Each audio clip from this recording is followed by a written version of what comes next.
Selamat pagi Bapak Ibu yang dikasihi oleh Tuhan Yesus Kristus. Selamat datang dan selamat beribadah di GKI Gading Indah. Sebelum ibadah dimulai, ada beberapa pokok warta yang perlu menjadi perhatian kita bersama. Yang pertama, Open House Bulan Pelayanan akan dilaksanakan pada hari Minggu 14 Agustus 2022 setelah kebaktian umum kedua di Kompleks Penabur Hibrida. Kami mengundang seluruh umat untuk hadir dalam basar Bulan Pelayanan atau Open House. Yang kedua, Malam Puji dan Sabda. Dengan tema Pulih Lebih Cepat, Bangkit Lebih Kuat. Akan diadakan pada hari Kamis 18 Agustus 2022 pukul 19.30 di GKI Gading Indah dan akan dipimpin oleh Saudari Ana Nur Aini. Yang ketiga, Weekend Pasutri House of Harmony akan dilaksanakan pada hari Sabtu 20 Agustus 2022 pukul 16.00 di GKI Gading Indah dengan tema Relasi yang Memerdekakan. Akan dipimpin oleh Pendeta Roni Nathanael dan Ibu Florence Dorothea. Pendaftaran dapat menghubungi Ibu Trisna dan Ibu Rina. Informasi lebih lanjut dapat dilihat pada warta jemaat online. 4. Bina Pranikah. BPMK Klasis Cirebon mengadakan Bina Pranikah online melalui Zoom meeting yang akan dilaksanakan pada tanggal 10 dan 17 September 2022. GKI Klasis Jakarta Utara dan GKI Samanhudi akan mengadakan Bina Pranikah yang akan dilaksanakan pada tanggal 6 dan 13 November 2022 di Auditorium Ukrida Gedung E, lantai 7. Informasi lebih lanjut dapat dilihat pada warta jemaat online. Yang kelima, Majelis Jemaat GKI Gading Indah terus mengingatkan agar jemaat dan simpatisan terus menjaga protokol kesehatan dengan selalu memakai masker apabila berada di luar rumah, rajin mencuci tangan menggunakan sabun, menjaga kesehatan dan menjaga jarak dengan orang lain. Kontak senter GKI Gading Indah dapat dilihat di warta jemaat. 6. Seluruh pelayan, pendeta, penatua, pemusik, prokantor dan tim multimedia yang bertugas hari ini sudah dites antigen dengan hasil negatif dan dalam keadaan sehat serta suhu tubuh normal. Demikian pokok warta hari ini. Kebaktian hari ini dengan mengambil tema Memiliki Tetapi Tidak Melekat akan dipimpin oleh Pendeta Arlianus Larosa dari GKI Kepaduri. Jemaat dipersilahkan untuk bersaat teduh sejenak sebelum ibadah dimulai.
Silakan Bang Pedi.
Permohonan kita adalah dalam nama Tuhan yang menjadikan langit dan bumi, yang kasih setianya kekal selamanya.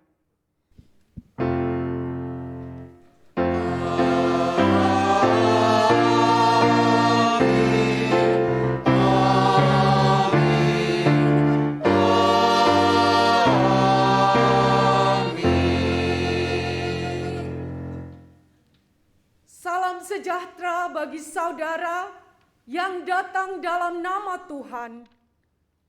Tuhan besertamu. Dan besertamu juga. Memiliki tetapi tidak melekat. Apakah maknanya?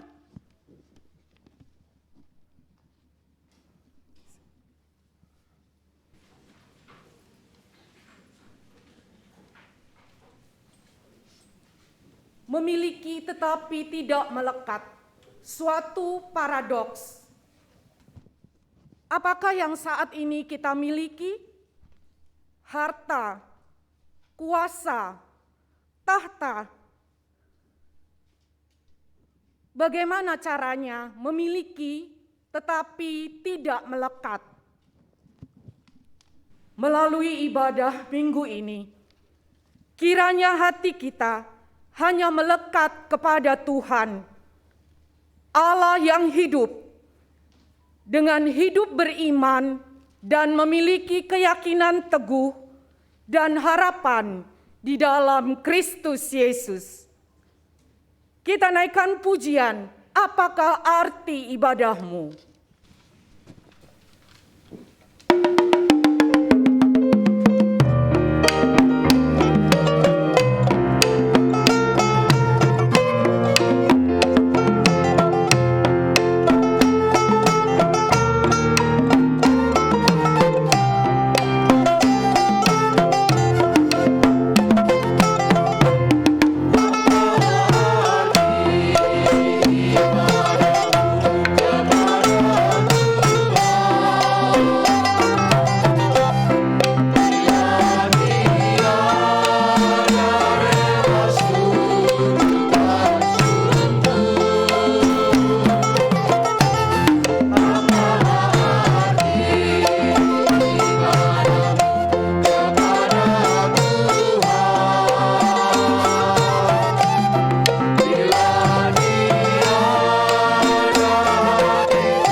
bagi Tuhan.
Firman Tuhan di dalam 1 Yohanes 1 ayat 9 berkata demikian. Jika kita mengaku dosa kita, maka Ia adalah setia dan adil, sehingga Ia akan mengampuni segala dosa kita dan menyucikan kita dari segala kejahatan. Marilah saudara-saudari di dalam Kristus, dengan segala kerendahan hati, kita mengaku dosa dan memohon pengampunan dari Tuhan. Kita akan bersaat teduh, melakukan pengakuan dosa secara pribadi.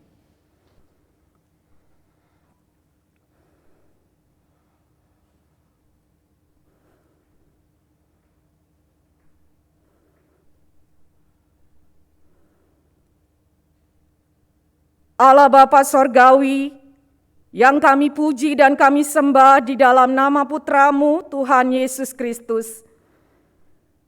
Di pagi hari yang indah ini, Tuhan, umat-Mu telah berkumpul di tempat ini. Engkau melihat dan menilik setiap kami. Keberadaan kami masing-masing tidak ada yang terluput dari Engkau. Bapa, di hadapan-Mu Tuhan, kami tahu tidak ada yang tersembunyi, baik apa yang sudah kami katakan, apa yang kami lakukan, apa yang kami pikirkan. Tuhan, pada pagi ini kami mengakui dalam kehidupan kami masih melekat kepada hal-hal duniawi. Kehidupan kami tidak menjadi saksi Tuhan. Kehidupan kami tidak beriman kepada Tuhan. Kami kurang mengasihi sesama kami. Kami seringkali egois ya Tuhan. Kami merasa diri kami lebih baik dari orang lain. Ya Bapa, dengan segala keberadaan kami di pagi ini, kami mohonkan belas kasihan Tuhan, pengampunan dari Engkau Tuhan atas segala dosa dan kesalahan kami. Kuduskanlah kami Tuhan umat-Mu, dan biarlah kehidupan kami tetap melekat kepadamu. Terima kasih ya Bapa, di dalam nama Putra-Mu Tuhan Yesus Kristus, kami berdoa pada pagi ini. Amin. Bila kurenungkan dosaku padamu Tuhan, yang berulang kali kulakukan.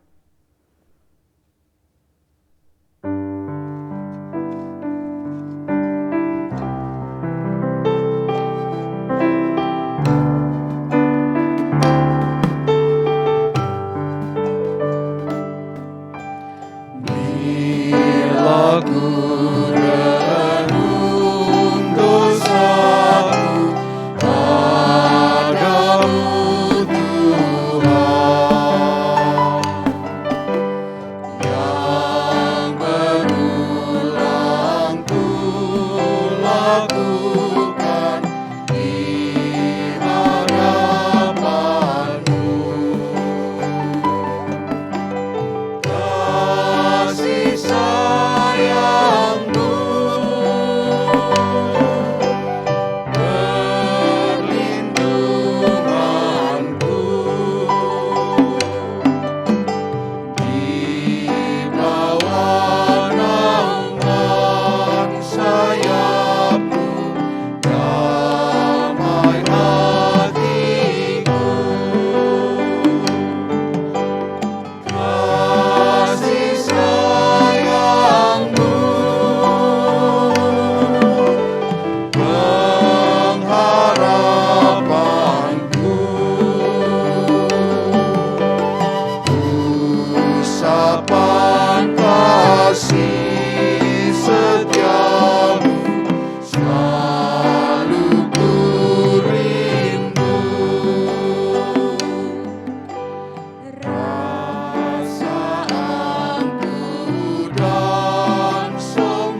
Dalam nama Bapa, Anak, dan Roh Kudus, sebagai hamba Yesus Kristus, saya memberitakan pengampunan dosa bagi setiap orang yang menyesali, mengakui, dan bertobat dari dosanya.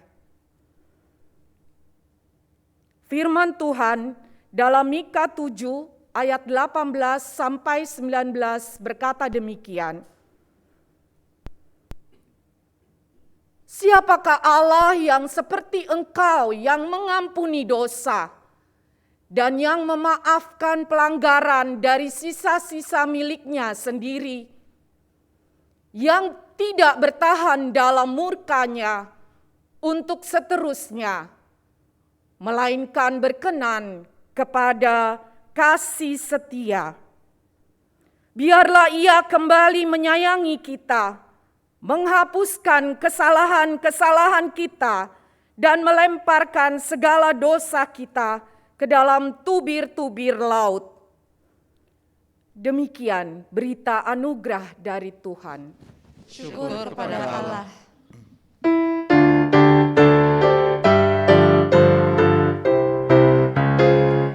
Bersukacitalah selalu, tunjukkan wajah gembiramu.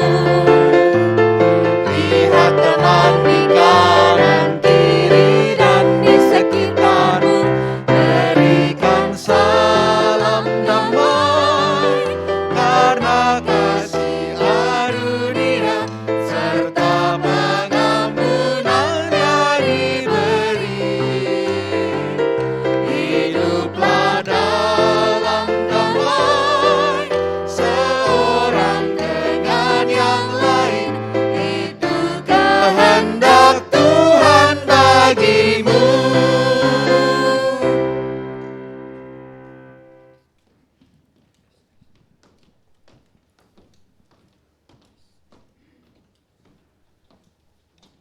Tuhan tolonglah bangunkan iman.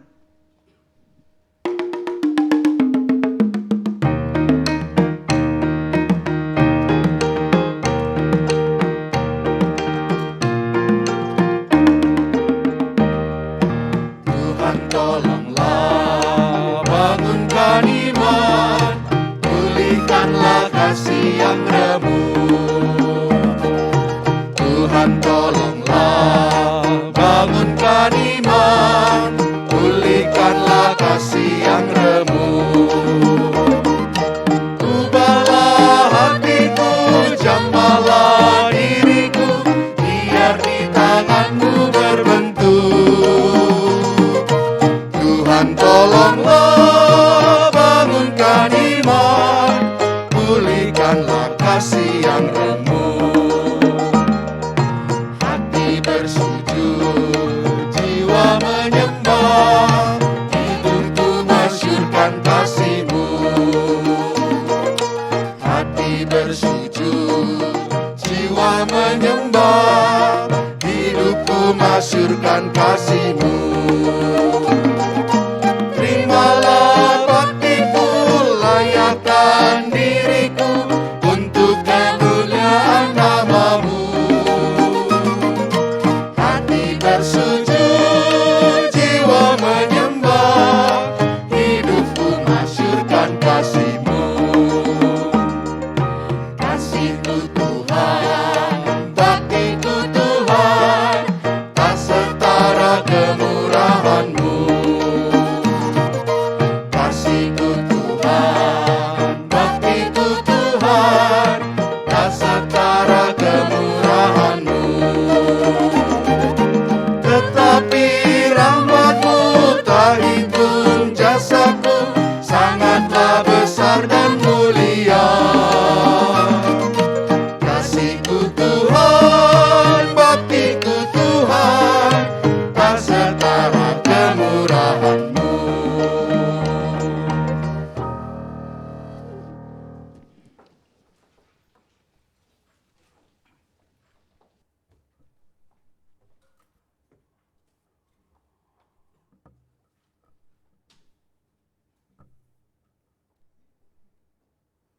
Mari kita berdoa.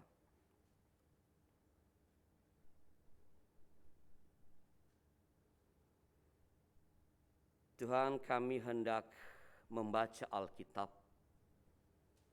melantunkan mazmur dan mendengarkan pemberitaan firman-Mu.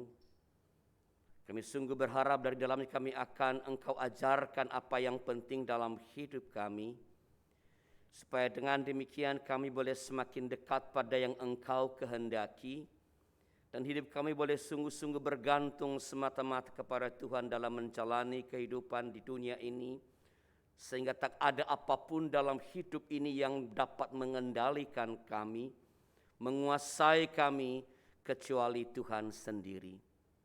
Menyadari keterbatasan kami, maka mohon Engkau menolong kami, supaya kami dapat mendengarkan dengan baik, dapat mengerti dengan benar, dapat menghayati dengan sungguh-sungguh firman-Mu, dan lebih-lebih Engkau berikan kami keberanian untuk mengerjakan yang Engkau ajarkan itu dalam keseharian kami.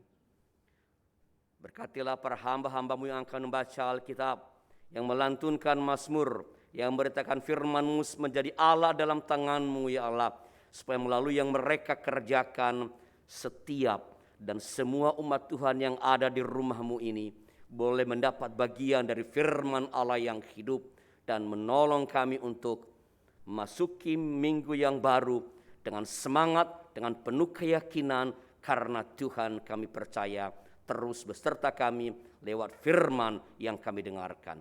Bersabdalah ya Allah, karena kami rindu mendengar Engkau. Demi Yesus Tuhan kami.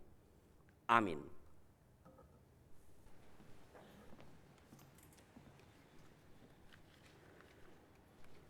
Bacaan pertama, bacaan diambil dari Kejadian 15 ayat 1 sampai 6. Kejadian 15 ayat 1 sampai 6. Kemudian datanglah firman Tuhan kepada Abram dalam suatu penglihatan. Janganlah takut Abram, akulah perisaimu, upahmu akan sangat besar. Abram menjawab, ya Tuhan Allah, apakah yang akan Engkau berikan kepadaku? Karena aku akan meninggal dengan tidak mempunyai anak. Dan yang akan mewarisi rumahku ialah Eliezer, orang Damsyik itu. Lagi kata Abram, Engkau tidak memberikan kepadaku keturunan, sehingga seorang hambaku nanti menjadi ahli warisku. Tetapi datanglah firman Tuhan kepadanya demikian, orang ini tidak akan menjadi ahli warismu, melainkan anak kandungmu, dialah yang akan menjadi ahli warismu. Lalu Tuhan membawa Abram keluar serta berfirman, coba lihat ke langit, hitunglah bintang-bintang. Jika engkau dapat menghitungnya, maka firman-Nya kepadanya, demikianlah banyaknya nanti keturunanmu. Lalu percayalah Abram kepada Tuhan, maka Tuhan memperhitungkan hal itu kepadanya sebagai kebenaran. Demikianlah sabda Tuhan. Syukur kepada Allah.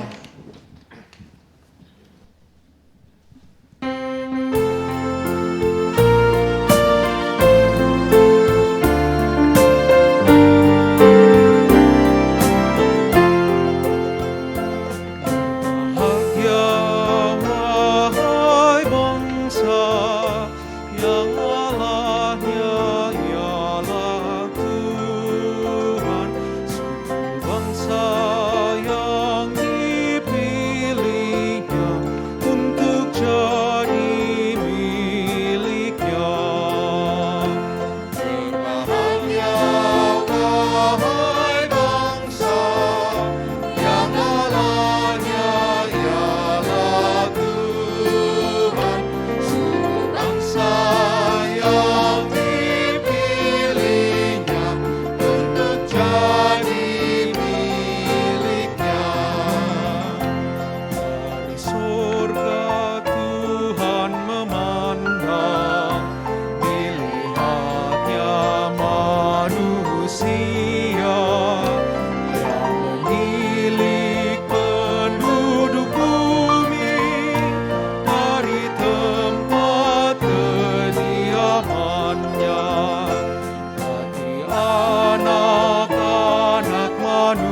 manusia. Tuhanlah yang membentuknya, Tuhan yang memperhatikan pekerjaan manusia. Berbahagia wahai bangsa yang Allahnya ialah Tuhan, suku bangsa yang dipilihnya untuk jadi miliknya. Seorang raja takkan selamat oleh karena besarnya kuasa, dan pahlawan takkan tertolong oleh besarnya kekuatan. Sia-sia harapan Buddha untuk mencapai kemenangan, meski ketangkasannya besar, tak memberikan keluputan. Berbahagia wahai bangsa yang Allahnya ialah Tuhan, suku bangsa yang dipilihnya untuk jadi miliknya. Mata Tuhan sungguh tertuju pada yang takut akan Dia, pada orang yang berharap akan kasih setianya, untuk lepaskan jiwa mereka daripada kuasa maut, dan menjaga hidup mereka pada masa kelaparan. Berbahagia wahai bangsa yang Allahnya ialah Tuhan, suku bangsa yang dipilihnya untuk jadi miliknya. Jiwa kita nantikan Tuhan, Sang Penolong dan Perisai. Dia kita bersuka, sebab yakin nama yang kudus. Kasih setiamu ya Tuhan, kiranya menyertai kami, seperti kami berharap kepadamu ya Tuhan kami. Berbahagia wahai bangsa yang Allahnya ialah Tuhan, suku bangsa yang dipilihnya untuk jadi miliknya.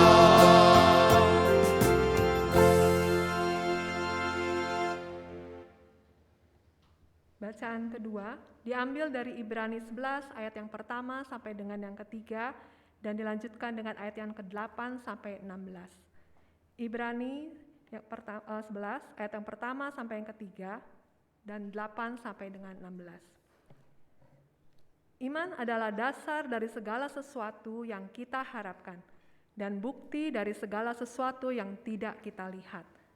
Sebab oleh imanlah telah diberikan kesaksian kepada nenek moyang kita.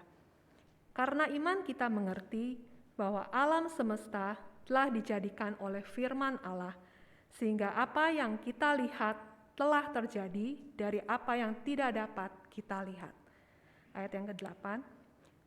Karena iman, Abraham taat ketika ia dipanggil untuk berangkat ke negeri yang akan diterimanya menjadi milik pusakanya. Lalu ia berangkat dengan tidak mengetahui tempat yang ia tuju. Karena iman, ia diam di tanah yang dijanjikan itu, seolah-olah di suatu tanah asing, dan di situ ia tinggal di kemah dengan Ishak dan Yakub, yang turut menjadi ahli waris janji yang satu itu. Sebab ia menanti-nantikan kota yang mempunyai dasar, yang direncanakan dan dibangun oleh Allah.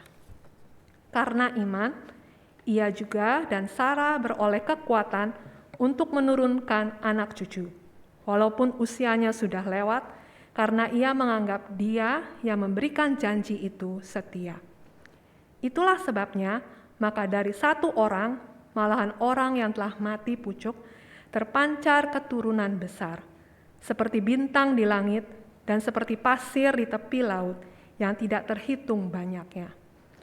Dalam iman, mereka semua ini telah mati sebagai orang-orang yang tidak memperoleh apa yang dijanjikan itu, tetapi yang hanya dari jauh melihatnya dan melambai-lambai kepadanya, dan yang mengakui bahwa mereka adalah orang asing dan pendatang di bumi ini. Sebab mereka yang berkata demikian menyatakan bahwa mereka dengan rindu mencari suatu tanah air. Dan kalau sekiranya dalam hal itu mereka ingat akan tanah asal yang telah mereka tinggalkan, maka mereka cukup mempunyai kesempatan untuk pulang ke situ. Tetapi sekarang mereka merindukan tanah air yang lebih baik, yaitu satu tanah air sorgawi. Sebab itu Allah tidak malu disebut Allah mereka, karena Ia telah mempersiapkan sebuah kota bagi mereka. Demikian sabda Tuhan. Syukur kepada Allah.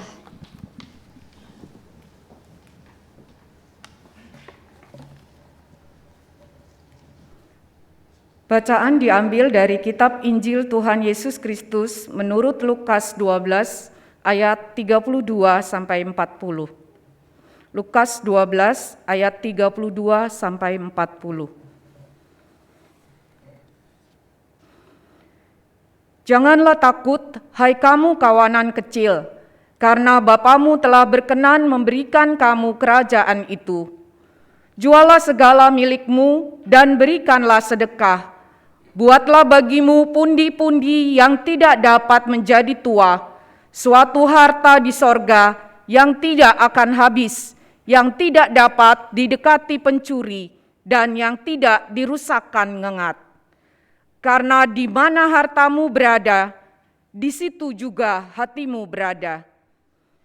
Hendaklah pinggangmu tetap berikat dan pelitamu tetap menyala. Dan hendaklah kamu seperti orang-orang yang menanti-nantikan tuannya yang pulang dari perkawinan, supaya jika ia datang dan mengetok pintu, segera dibuka pintu baginya.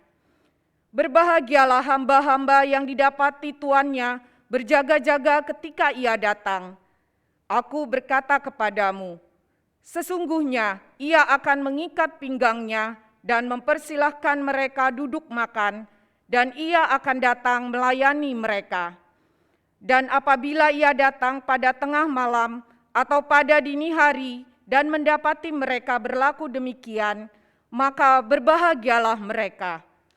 Tetapi ketahuilah ini, jika tuan rumah tahu pukul berapa pencuri akan datang, ia tidak akan membiarkan rumahnya dibongkar. Hendaklah kamu juga siap sedia, karena Anak Manusia datang pada saat yang tidak kamu sangkakan. Demikianlah Injil Tuhan Yesus Kristus. Berbahagialah mereka yang mendengarkan firman Allah dan yang memeliharanya. Haleluya. Haleluya, haleluya, haleluya.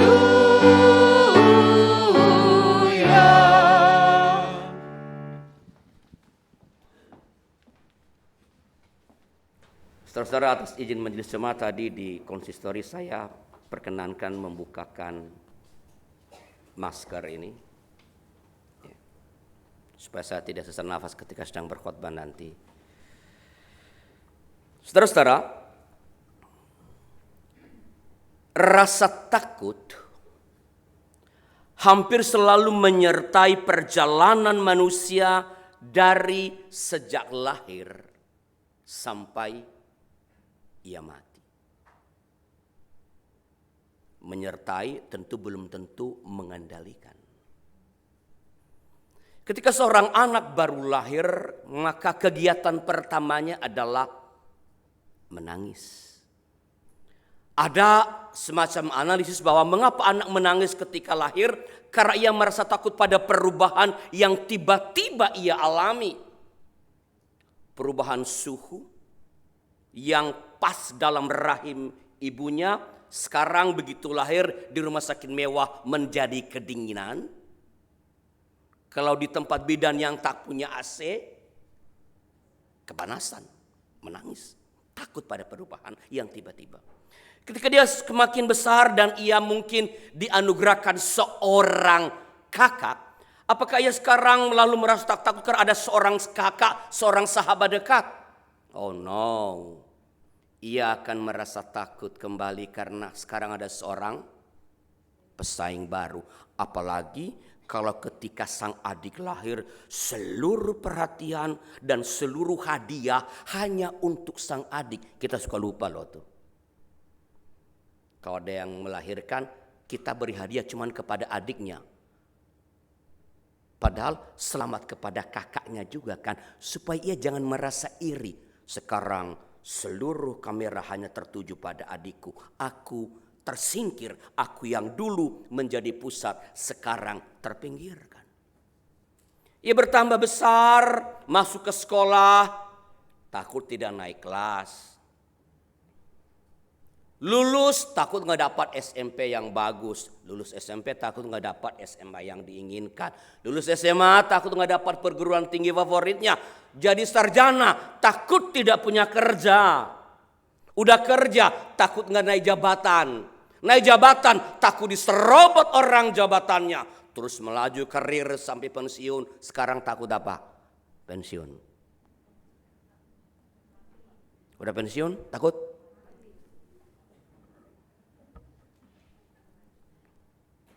Ketakutan demi ketakutan menyertai perjalanan manusia. Ini hanya salah satu contoh. Ini juga yang dialami oleh seorang Abram. Merasa takut. Ya, takutnya pada jalur lain. Ya, orang kalau single sebagian besar. Takut gak punya pacar, udah punya pacar takut diputusin. Kalau langgeng sekarang menikah, udah menikah takut gak punya anak. Punya anak takut ada yang berkhianat. Terus saja.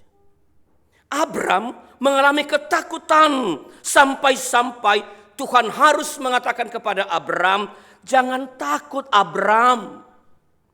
Akulah perisaimu. Upahmu sangat besar di sorga. Kejadian 15 ayat yang pertama. Rasa takut yang dialami Abram adalah cerminan rasa takut semua orang. Abram takut akan masa depan karena ia tak memiliki seorang pewaris. Ia tidak punya anak. Memang zaman sudah mulai berubah. Banyak orang menikah tak pengen punya anak. Tak mau repot katanya. Tapi sebagian orang masih merasa takut kalau tak punya anak.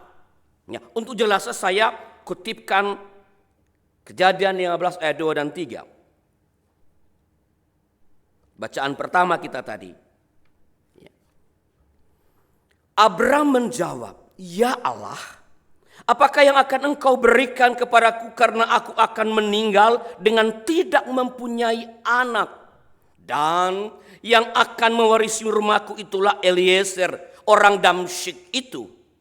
Lagi kata Abram, engkau tidak memberikan kepadaku keturunan sehingga seorang hambaku nanti menjadi ahli warisku. Ketakutan yang akan terjadi ke depan, yang terjadi pada yang ia telah kerjakan, pada jerih lelahnya, pada bisnisnya, pada pekerjaannya, karena ia tidak punya anak sebagai penerus. Saudara-saudara, ini pada hemat saya rasa takut yang valid. Rasa takut yang berbasis pada fakta, bukan mengada-ada. Ada orang yang takut pada pikirannya sendiri. Ini valid, berbasis pada fakta. Bukankah kebanyakan orang, kebanyakan pasangan, kalau sudah menikah 2 atau 3 tahun lalu belum dikaruniai Allah oleh Tuhan, mereka mulai gelisah ke sana kemari, cari ahli ginekolog yang lebih canggih, kalau perlu ke kota lain, kalau perlu ke negara lain. Nggak berhasil, kalau perlu ke Sinse. Supaya apa? Supaya punya anak. Takut, mengapa? Boleh jadi karena omongan orang tuanya. Kapan nih punya cucu, kapan nih punya cucu, suka bawel memang orang tua. Yang nggak perlu ditanyain. Nah, yang dapat menghalau rasa takut semacam ini, rasa takut apapun dalam hidup ini, bukanlah keberanian sebagaimana mungkin dibayangkan oleh banyak orang. Rasa takut semacam ini bisa dihalau oleh iman atau percaya kepada Allah. Dalam Kejadian 15 ayat 6 dicatat demikian. Lalu percayalah Abram kepada Tuhan, maka Tuhan memperhitungkan hal itu kepadanya sebagai kebenaran. Abram tidak lagi takut, tak lagi dikendalikan, dicengkeram oleh ketakutan, karena ia mengalihkan perhatiannya dari kemelekatannya pada yang manusiawi, kemelekatannya pada yang manusiawi itu fakta bahwa ia belum atau tidak punya anak di usia yang sudah tua. Ia mengalihkan pandangannya dari kemelekatan pada yang duniawi itu kepada kepercayaan pada janji Tuhan, pada iman kepada Tuhan yang telah berjanji padanya akan memberikan keturunan. Memang ngeri-ngeri sedap janji Tuhan ini, udah tua belum jadi juga.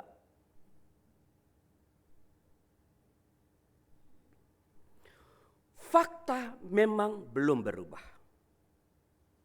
Abram masih belum punya anak. Tetapi Abram tak lagi melekatkan dirinya pada fakta belum punya anak itu, melainkan mengalihkannya kepada kepercayaan kepada Tuhan. Saudara-saudara, orang yang sungguh-sungguh percaya kepada Allah tak lagi dikuasai oleh ketakutan, sebab ia tak melekatkan diri lagi, bahkan hidupnya ia tak lekatkan lagi pada yang dimilikinya atau pada yang tidak dimilikinya. Saya ulangi, orang percaya tak mungkin lagi dikendalikan oleh ketakutan. Ketakutan mungkin akan terus menyertai, tak bisa kita hilangkan karena itu datang seiring dengan kehidupan ini. Tapi tak lagi mengendalikan, menguasai karena orang percaya tak melekatkan dirinya pada apapun. Bahkan hidupnya pada apapun, melainkan kepada, ia lekatkan kepada siapa? Sang pemberi segala sesuatu di dalam hidup ini. Iman menurut Ibrani 11 ayat yang pertama tadi bacaan kedua adalah dasar dari segala sesuatu yang kita harapkan. Keyakinan pada yang belum datang maksudnya. Dasar dari segala sesuatu yang kita harapkan dan bukti dari segala sesuatu yang tidak kita lihat. Itu berarti iman adalah keyakinan dan harapan yang teguh bahwa Allah pasti akan menggenapi segala yang telah Ia janjikan. Itulah percaya. Keyakinan bahwa Allah pasti menggenapi setiap dan semua hal yang telah Ia janjikan. Iman adalah keyakinan yang teguh bahwa apa yang diharapkan dari Allah di dalam Tuhan pasti akan dipenuhi. Tentu dalam waktu Tuhan bahkan terkadang melebihi yang kita harapkan. Melebihi yang kita harapkan.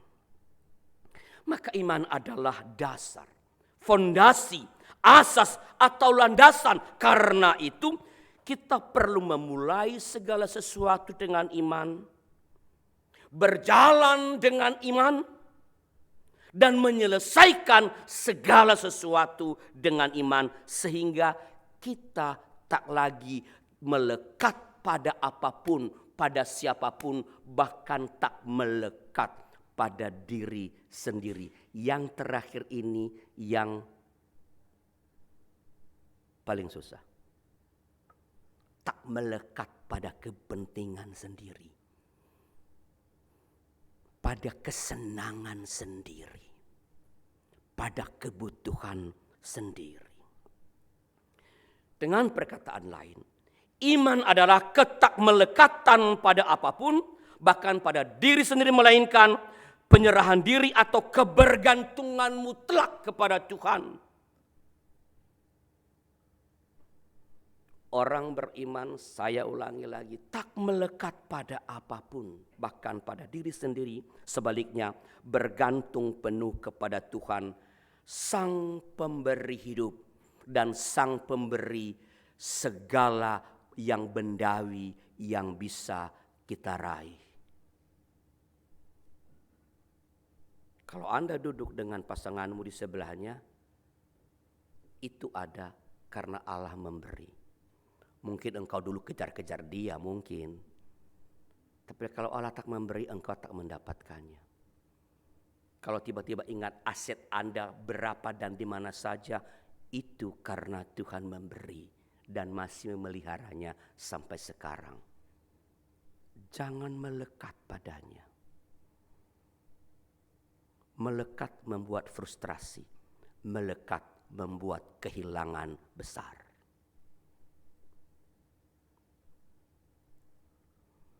Saudara-saudara, orang yang beriman adalah orang yang percaya sepenuhnya pada kebaikan Allah dan menaruh pengharapan penuh kepada Tuhan.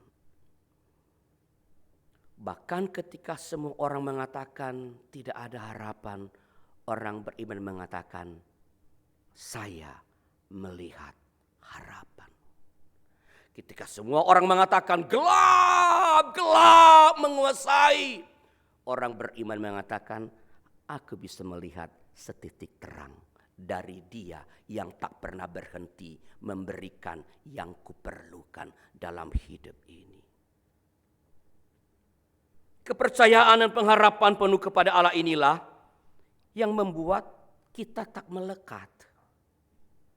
Ketakmelekatan harus mulai dari penyerahan diri yang penuh, kebergantungan yang penuh kepada Dia, Sang Pemilik segala sesuatu, dan yang rela dalam kemurahannya memberikan segala sesuatu itu untuk kita sesuai dengan kemurahannya yang bebas, kemurahannya yang berdaulat.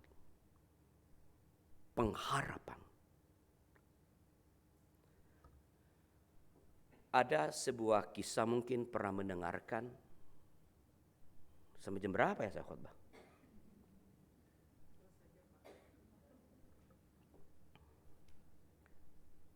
Mungkin pernah mendengar kisah tentang seorang, ini kisah dari India kuno, yang mendapat hukuman mati dari raja. Ya, nggak ada pengadilan, pokoknya raja mengatakan mati. Ya mungkin sekitar 50 tahunan kurang lah usianya.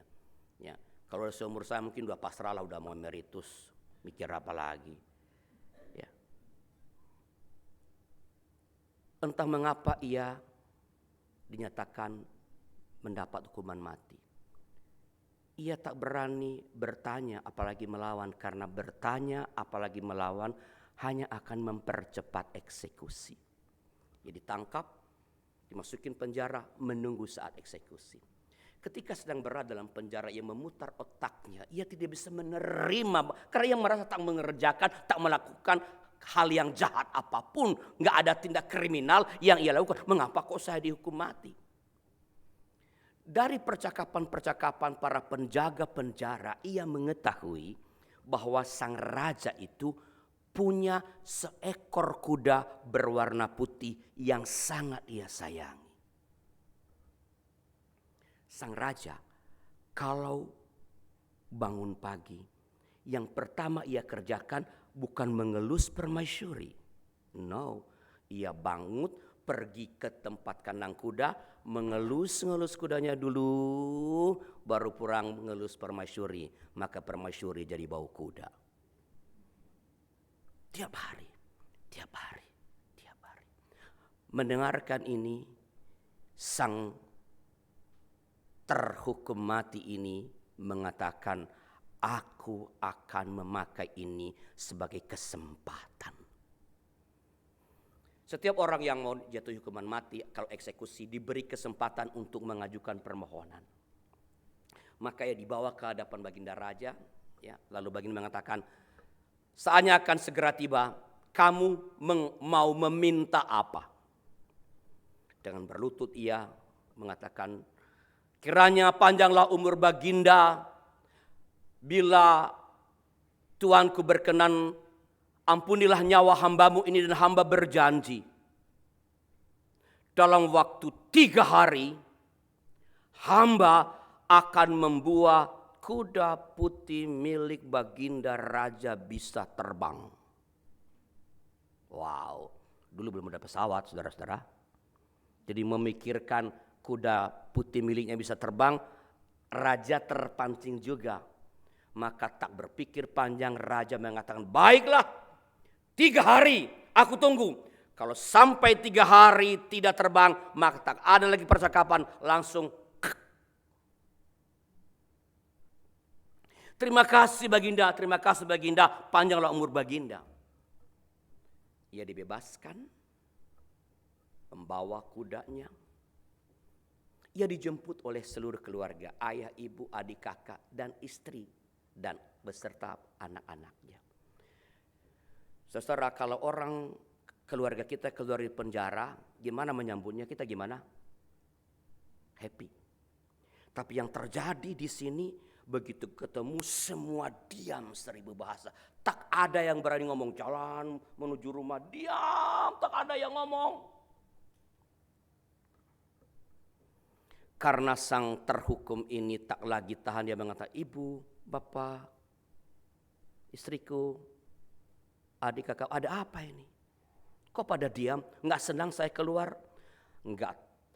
Ketika habis dia mengatakan itu, maka kakak sulungnya segera berkata, kamu ini enggak tahu diri. Berani-berani kamu, bukan Anda ya. Berani-berani kamu menipu Baginda Raja. Bagaimana mungkin kuda bisa terbang? Dan kalau Baginda tahu engkau membohonginya, mungkin bukan hanya kamu yang akan dipenggal. Ibu, bapak, istrimu, anak-anakmu, seluruh keluarga kita mungkin akan dipenggal. Marah semua karena ini resiko tinggi mempermainkan Baginda.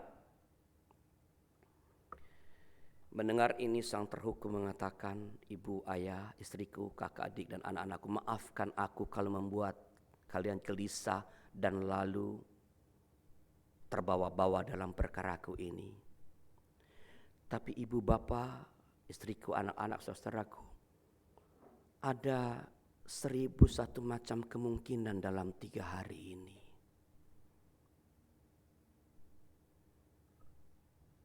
Yang pertama, dalam 3 hari ini kuda putih milik Baginda itu kan bisa mati. Kalau kudanya mati, kan beres. Kan saya berjanji akan menerbangkan kuda putih. Atau kalau kuda putih itu nggak mati, siapa tahu Bagindanya yang mati, kan dia udah tua.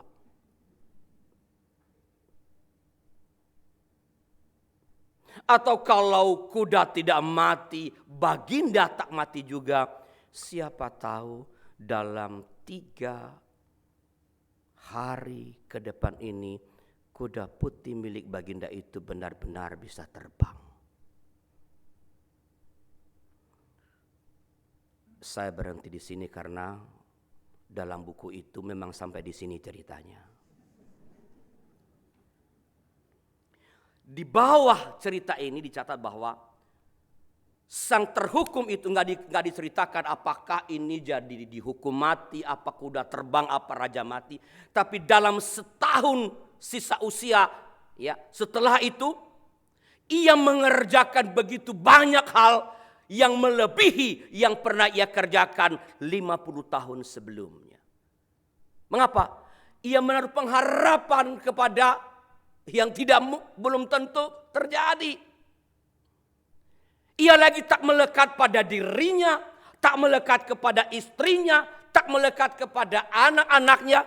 Ia mengerjakan apapun yang bisa ia kerjakan dengan menggantungkan hidup pada sesuatu yang mungkin, dengan percaya pada sesuatu yang mungkin. Mungkin kuda mati, mungkin raja mati, mungkin kuda benar-benar bisa terbang. Saudara dan saya harus lebih dari itu. Mengapa? Karena kita menggantungkan pengharapan kita bukan pada sesuatu yang mungkin. Mungkin Allah menolong, mungkin Allah membebaskan. Melainkan pada sesuatu yang pasti. Bahwa pasti Allah yang kita percayai itu melindungi kita, menyertai kita, membela kita, memberikan semua yang kita perlukan dalam hidup ini. Ia percaya pada sesuatu yang mungkin, dan kepercayaan itu membuat dia bisa mengerjakan segala hal bagi dunia, bukan lagi bagi dirinya, dengan sangat leluasa dan baik. Ketika orang memiliki iman seperti ini, maka ia tak lagi dikuasai oleh ketakutan pada apapun. Mungkin dia akan segera mati. Tapi ia tak takut lagi pada kematian pun. Sebab ia tak melekatkan hidupnya pada apapun. Bahkan pada hidupnya sendiri. Dengan catatan, ia menggantungkan pada sesuatu yang mungkin. Sementara kita menggantungkannya pada sesuatu yang pasti. Sebab kemelekatanlah yang membuat seseorang merasa takut. Kemelekatanlah yang membuat seseorang merasa kehilangan, takut kehilangan. Kemelekatanlah yang membuat seseorang takut kesepian. Kemelekatanlah yang membuat seseorang takut tak bahagia. Saya satu tubuh dengan istri saya, tapi saya tak melekatkan hidup padanya. Melainkan kepada dia yang memberi istriku kepada aku. Kalau aku melekat padanya, kemana-mana dia gak boleh pergi. Kalau pergi harus kukawal. Takut diambil orang, takut jatuh, takut lecet, takut ini, takut itu. Melekat. Sebab sekali lagi, kemelekatanlah yang membuat seseorang merasa takut. Takut kehilangan, takut kesepian, takut tak bahagia, dan ketakutan-ketakutan yang lain. Tidak hanya itu. Dalam Lukas 12 ayat 32, 33, dan 36, Tuhan Yesus menunjukkan apa yang mesti ada atau yang terperlihatkan dalam diri setiap orang yang tak lagi melekat pada yang dimiliki atau yang tidak dimiliki. Yaitu pertama, kesediaan berbagi kepada yang memerlukan. Saya kutipkan Lukas 12 ayat 32 dan 33. Janganlah takut, hai kamu kawanan kecil, karena Bapamu telah berkenan memberikan kamu kerajaan itu. Jualah segala milikmu dan berikanlah sedekah. Buatlah bagimu pundi-pundi yang tidak dapat menjadi cuas, suatu harta di sorga yang tidak akan habis, yang tidak dapat didekati pencuri, dan yang tidak dirusakkan ngengat. Ini bukan berarti setelah kebaktian ini saudara pulang lalu kumpulin aset lalu jual-jual serahkan ke gereja atau serahkan ke saya. Bukan. Kalau mau boleh juga nanti tanya nomor rekening saya berapa. Ya. Bukan itu maksudnya. Ini menggambarkan ketakmelekatan pada harta. Pada hal-hal yang bersifat bendawi. Sebab ia meyakini bahwa kedamaian jiwanya, ketenteraman hatinya, kegembiraan hidupnya tidak bergantung pada ada tidaknya anak, ada tidaknya benda-benda yang mewah, banyak sedikit hartanya, melainkan ia bergantung semata-mata pada Allah. Bukan anak tak penting, bukan harta tak penting, bukan menjadi kaya itu salah, bukan, tapi tak melekat, tak menggantungkan hidup padanya, melainkan menggantungkan hidup sepenuhnya kepada Allah. Karena itu sekali lagi, orang yang bergantung pada Allah, yang tak melekat pada yang dimiliki atau yang tidak dimiliki, akan mudah berbagi. Tak merasa gentar jika kehilangan, sebab ia sadar semuanya hanyalah titipan. Istri titipan, anak titipan, jabatan titipan, pelayanan titipan, bisnis titipan. Berbagi di sini tentu bukan hanya dalam arti material. Berbagi yang dimiliki, berbagi suara, berbagi musik, berbagi perhatian, berbagi hal-hal yang sudah Allah berikan dalam hidup kita. Kedua, dan ini yang terakhir, jangan khawatir, sebentar lagi saya selesai. Kegairahan berkarya bagi Allah. Saya kutipkan Lukas 12 ayat 35 dan 36. Begini. Hendaklah pinggangmu tetap berikat dan pelitamu tetap menyala. Dan hendaklah kamu sama seperti orang yang menanti-nantikan tuannya yang pulang dari perkawinan, supaya jika ia datang dan mengetok pintu, segera dibuka pintu baginya. Ungkapan tentang pinggang dan pelita bercorak metaforis. Metafor ini menggambarkan sikap yang siap bekerja dan siap pergi. Pergi artinya meninggalkan. Pergi artinya meninggalkan. Seperti Lot dan keluarganya meninggalkan. Yang masih pengen melihat ke belakang, berubah jadi tiang garam. Pergi, siap bekerja. Orang yang percaya kepada Tuhan, yang tak lagi melekat pada yang dimiliki atau yang tak dimiliki, akan punya gairah berkarya bagi Tuhan. Punya semangat untuk melayani, memiliki semangat untuk mensupport pelayanan bagi Tuhan dan bagi kebaikan kemanusiaan. Pertanyaannya adalah, apakah kita, saudara dan saya, sungguh-sungguh percaya, tak melekat pada apapun, dan betul-betul menaruh pengharapan kepada Tuhan?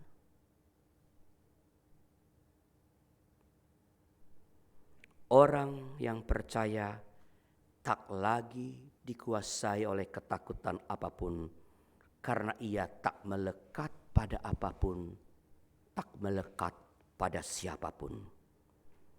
Orang yang percaya memiliki kesediaan berbagi kepada yang memerlukan, karena ia tak melekat pada harta.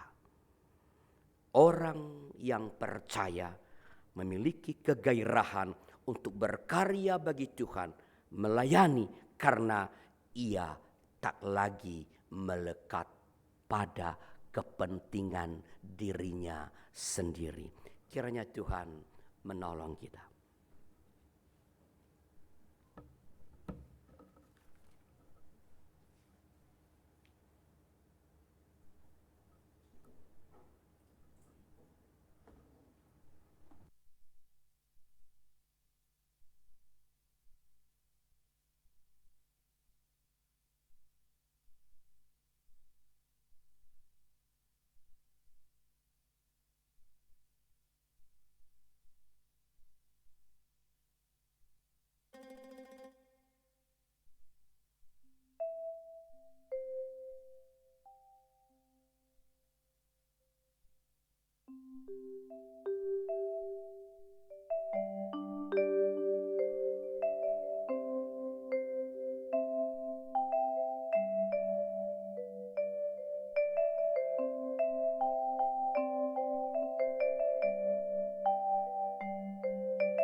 Marilah kita bersama dengan umat Allah di masa lalu, masa kini dan masa depan mengingat pengakuan pada baptisan kita menurut pengakuan iman rasuli. Aku percaya kepada Allah Bapa yang Maha Kuasa, Khalik langit dan bumi, dan kepada Yesus Kristus, Anak yang tunggal Tuhan kita, yang dikandung dari Roh Kudus, lahir dari anak Maria, yang menderita sengsara di bawah pemerintahan Pontius Pilatus, disalibkan, mati dan dikuburkan, turun dalam kerajaan maut. Pada hari yang ketiga, bangkit pula dari antara orang mati, naik ke surga, duduk di sebelah kanan Allah, Bapa yang Maha Kuasa. Dan dari sana ia akan datang untuk menghakimi orang yang hidup dan yang mati. Aku percaya kepada Roh Kudus, gereja yang kudus dan am, persekutuan orang kudus, pengampunan dosa, kebangkitan orang mati, dan hidup yang kekal. Amin.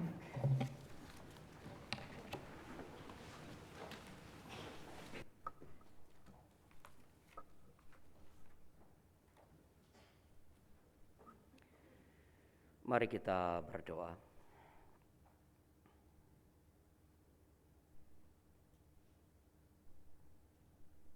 Tuhan, kalau mengikuti aneka berita-berita di media-media tradisional maupun media sosial tentang keadaan dunia, ekonomi dunia yang semakin mengkhawatirkan, kami mengaku terkadang kami terpengaruh dan lalu rasa was-was pun mengganggu kami.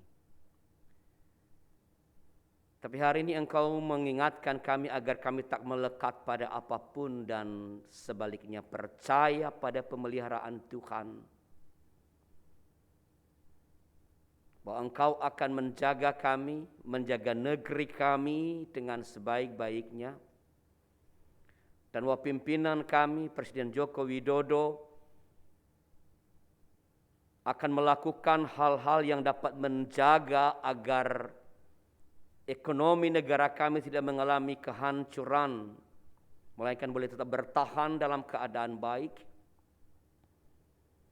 dapat merespons dengan tepat harga minyak yang semakin meningkat, bahan bakar yang semakin meningkat, sehingga kebutuhan-kebutuhan rakyat yang paling pokok dapat tetap terjaga, harga-harga dapat terkendali, sehingga dengan demikian kami boleh tetap berjalan menjalani hidup. Dari pengalaman kami telah belajar bahwa kami mengalami hal-hal yang buruk dalam situasi ekonomi, tapi Engkau telah tetap menjaga kami, menjaga negeri kami sampai hari ini. Maka berilah kerjasama antara pemerintah dan para pengusaha, supaya dengan kerjasama yang baik, kehidupan perekonomian boleh terus berjalan dengan baik, boleh bergerak meskipun tak secepat yang kami harapkan, supaya sekali lagi kebutuhan-kebutuhan terpenuhi, situasi keamanan terkendali, dan kami boleh terus mengerjakan kegiatan-kegiatan kami dengan sebaik-baiknya. Karena kami percaya akan pemeliharaan Tuhan, dan kami percaya pada karya-Mu yang Kau lakukan melalui pemerintah kami di bawah komando Presiden kami, Joko Widodo. Kami berdoa bagi para politisi yang sudah terus bergerak untuk mulai memanas-manasi keadaan menjelang 2024.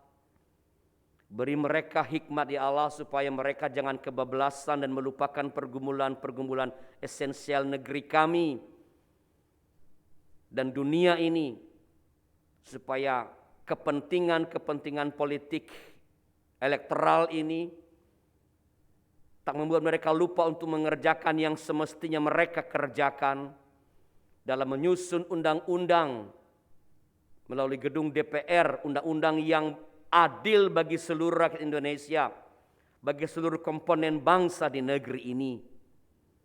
Jangan biarkan oleh kepentingan elektoral mereka lalu memihak pada kelompok tertentu, menguntungkan kelompok tertentu, dan lalu mengabaikan bahkan merugikan kelompok-kelompok yang lain. Berikan kami para rakyat Indonesia terus keberanian dan kemampuan untuk terus bergandengan tangan, membangun persahabatan dengan siapapun, karena oleh persahabatanlah kami dapat menjaga diri bersama dan merawat negeri ini yang telah Engkau anugerahkan kepada kami dengan sebaik-baiknya.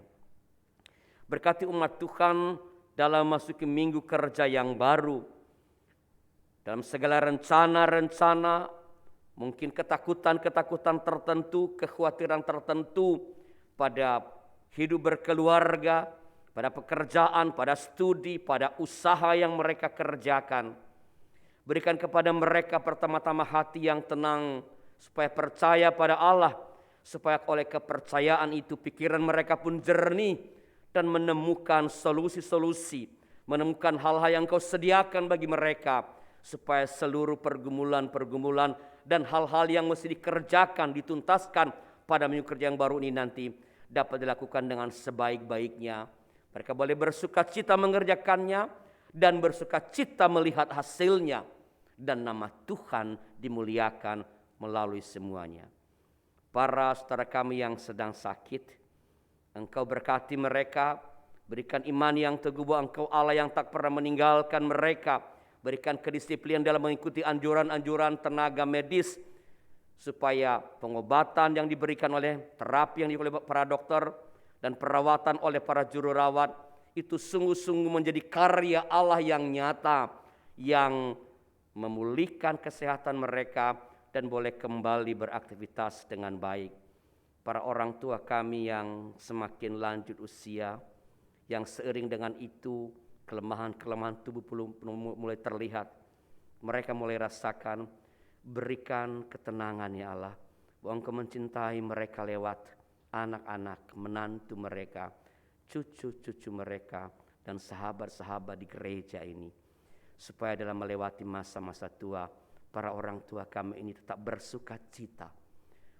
Pada saat yang satu menerima kenyataan melemahnya tubuh, dan pada saat yang lain mengerjakan yang dapat mereka kerjakan, dan terus mendapat cinta kasih dari orang-orang terdekat.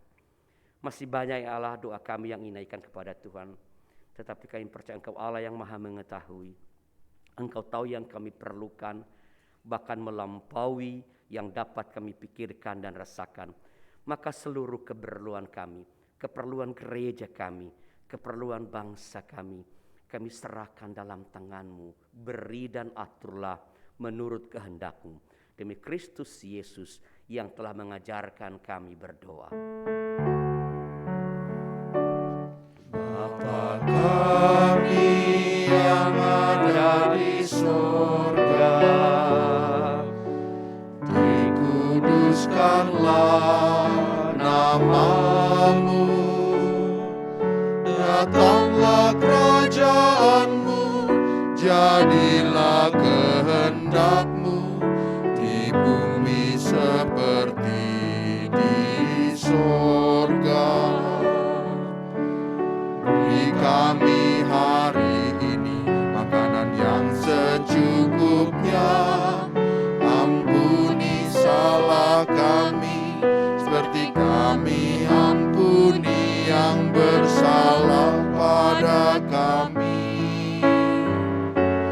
Jangan bawa kami dalam pencobaan, melainkan lepaskan kami dari yang jahat. Sebab Kaulah yang punya kerajaan dan kuasa dan kemuliaan sampai selama-lamanya. Amin. Amin.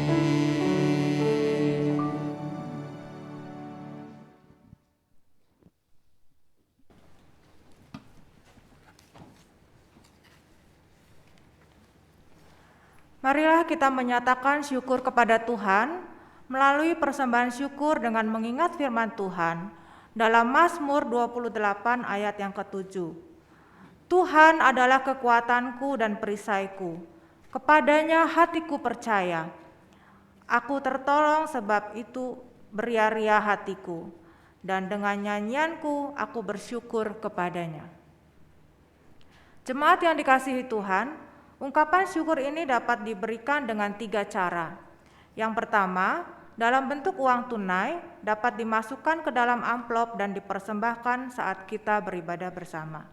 Yang kedua, dapat diberikan dengan cara transfer ke rekening BCA 0948 488 488 atas nama GKI Jabar, GKI Gading Indah. Yang ketiga, scan QRIS GKI Gading Indah. Bagi jemaat yang hadir di gereja dan tidak menggunakan QR Code atau transfer, dapat menyampaikannya dengan menggunakan amplop persembahan yang disediakan dan memasukkannya ke keranjang persembahan yang telah disediakan.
Bapa yang di surga, Bapa yang penuh kasih, pada hari ini kembali kami datang ke hadapan hadirat-Mu.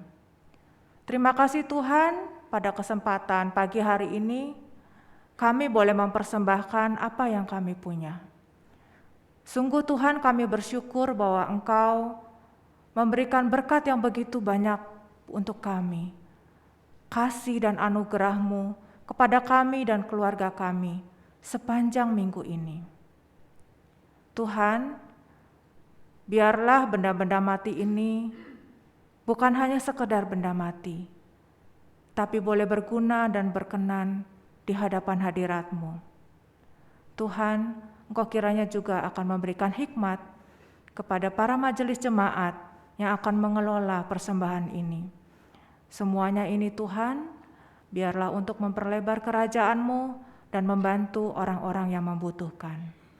Terima kasih Tuhan, hanya di dalam nama Tuhan Yesus kami sudah berdoa dan mengucap syukur. Amin.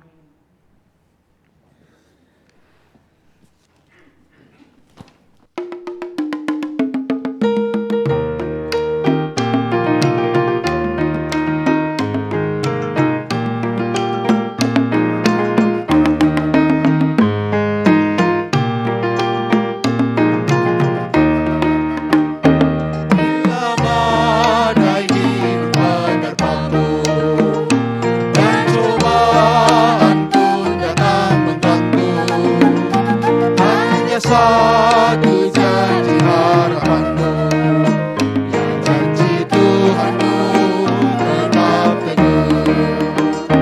Dia menunggu rumput beranjak, serta bukit-bukit pun bergoncang. Kasih dan setia dari Tuhan melindungimu tetap teguh. Pegang selalu janji Tuhan, jangan lepaskan walau siang atau malam. Hanyalah takut atau bimbang, Tuhanlah pemilik hidupmu. Biar gunung-gunung pun beranjak, serta bukit-bukit pun bergoncang. Kasih dan setia dari Tuhan yang melindungimu tetap teguh. Melindungimu tetap teguh. Saudara-saudara, arahkanlah hatimu kepada Tuhan. Kami mengarahkan hati kami kepada Tuhan. Jadilah saksi Kristus. Syukur kepada Allah, Terpujilah Allah. kini dan selamanya. Terimalah berkat Tuhan. Tuhan memberkati engkau dan melindungi engkau. Tuhan menyinari engkau dengan wajah-Nya dan memberi engkau kasih karunia. Tuhan menghadapkan wajah-Nya kepadamu dan memberi engkau damai sejahtera.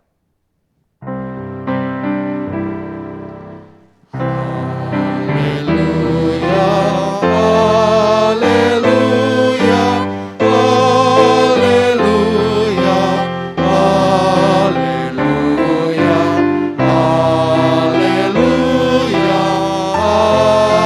amin, amin, amin.